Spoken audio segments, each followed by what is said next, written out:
Hi, I'm Diederik Gelderman. Welcome. One of the things that truly differentiates a practice that's going places and going ahead from the practices that aren't going places and aren't going ahead is that the first group of practices listen to what their clients tell them. Not just listen to what their clients tell them, they actively seek feedback through all sorts of various surveys, whether that's face-to-face, whether that's in the mail, email, or even through the methodology of focus groups. So the other thing they do is they listen to what clients tell them. And I've got a letter here that I'm going to read to you, which was sent to one of my clients.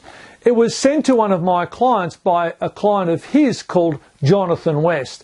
Now, Jonathan works as a marketing consultant in the dentistry, veterinary and medical fields. Now, I've reproduced the letter for you as a PDF attachment so you can read it or listen to me as we go through it together now. One of the effects of my job as someone who works in the advertising and marketing industry is that I place great faith in a veterinary doctor who communicates well with me and my family. Because my job entails marketing in the medical, dental and veterinary professions and improving communications between the profession and the community, I tend to become impatient with a doctor who cannot communicate well with me. I do not respect any doctor or practice who doesn't market well to me, nor listen to me. I feel frustrated and I want to complain. And when I complain, I want service. I want answers and I want satisfaction. Otherwise, I go home to my wife and I say, I'm paying a lot of money to that guy, that gal. I don't see why I have to be treated like that. Let's be honest, we've all done it. We all expect service for our money. Now, with the veterinary practice, there are added complications compared to medicine and dentistry. When our precious pet is sick, as dedicated pet owners, we will put up with almost anything for their relief and their treatment. We almost feel at the mercy of the receptionist and or the doctor, and we don't want to do anything that might jeopardise our pet's care.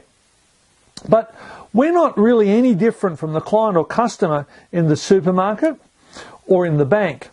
If anything, we expect a veterinary practice to be even more professional. Although my particular job makes me more aware of why I'm expecting service, I feel the same way that the average client feels. I want service. As a pet owner with a pet needing treatment, what do I expect from the doctor and what do I expect from the practice? I'm a client who has to visit the doctor at least once every 6 weeks for some form of pet challenge. I have a dog that needs monthly injections and a checkup.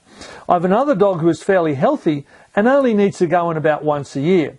And then we have 2 asthmatic cats who have had all the normal ailments that go with asthma. It's a tribe with a lot of problems. Now, my aged mother-in-law has come to live with us. She's Greek and she speaks very little English. Now, she also has an elderly dog that needs lots of care. Now, what do I expect from my patronage? I expect that I should be recognised as a loyal client both on the phone and when I walk into the practice. I feel the receptionist should realise that I wouldn't ask for an urgent appointment if I didn't need it. As the receptionist knows, I'm in a busy job. I would appreciate a phone call explaining if or when the doctor is running late. And so I could leave it for half an hour or so before coming in. By the same token, I phone or I'll ask my secretary to phone if I'm running late for an appointment. Now, I like to be greeted by name when I enter. When there is something wrong with one of my pets, I appreciate the diagrams the doctor draws to help explain the problem. He does the same for my mother-in-law, with the added bonus of writing down instructions about her dog's medication so we all know what she requires. My doctor lets clients know what to do if they need attention after hours or during the night. That's really important. Now, the doctor is from a Greek background, so he can speak to my mother-in-law to some degree in her own language. But he's also recently started to learn Russian because his practice is in an area which has a very high number of aged people who speak only Russian. Just turn the page. Now, whenever one of our pets has tests, the doctor always tells us exactly when to ring back, and he's always available to discuss the results briefly over the phone. If you phone during the day and he's busy, he always phones back. Quite often he will ring or he will let me know on my next visit what he has read or what he's researched about my pet's illness or illnesses, or what new developments have occurred. This is our doctor. We all love him, and we all love to recommend him to friends. We found him totally by accident when we first moved to the city. One of our asthmatic cats had a bad attack on Friday night. So on Saturday morning, we took him to a doctor close by. He prescribed a new drug, and on Sunday morning, he rang to check to see whether the medication was working and if Sammy had slept well overnight. He had well and truly won our patronage by doing that. Now, I know that many of you know of similar practices.